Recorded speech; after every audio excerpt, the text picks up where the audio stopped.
আসসালামু আলাইকুম বন্ধুরা, আজকে আমি নিয়ে চলে আসলাম নতুন একটা রেসিপি। আপনারা তো আগে দেখেছেন, আমি ফটোগুলো দিয়ে দিচ্ছি।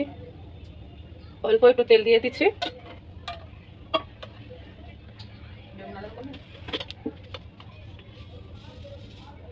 অল্প পরিমাণ নুন,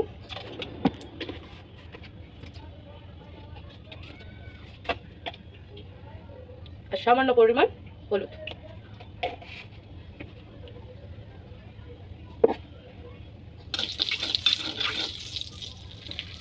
দিয়ে দিচ্ছি ওর মধ্যে কেটে রাখা বেগুন।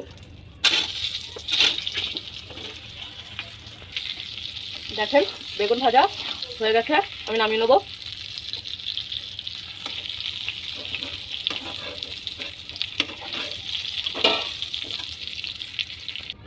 ওই তেলের মধ্যে দিয়ে দেবো আলু।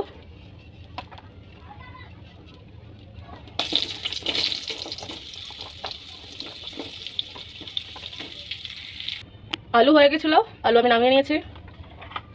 এখানে ওই তেলের মধ্যে দিয়ে দিচ্ছি জিরে,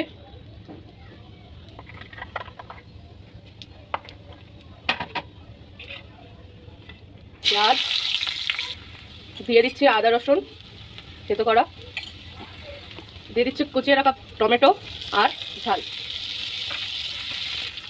গুঁড়ো মশলা দিয়ে দেবো, নুন, হলুদ, ধনিয়া পাউডার গুঁড়ো। দিয়ে দেবো ভেজে রাখা আলু,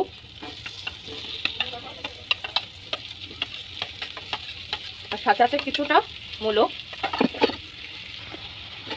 দেখেন ভেজে রাখা আলু ছিল তো না, এই জন্য ভালোই গলেও গিয়েছে। আমি ওর মধ্যে বেগুন দিয়ে দেবো, দিয়ে দিচ্ছি বেগুন, ভালোভাবে নাড়াচাড়া করে নিতে হবে একদম। আমার তো মনে হচ্ছে এখনই খেয়ে নেই, সব কালার এসেছে। আমি এবার ঝোল দিয়ে দিচ্ছি, আপনাদের অনুযায়ী মতো দিতে পারেন। সাথে দিয়ে দিচ্ছি ধনিয়া পাতা।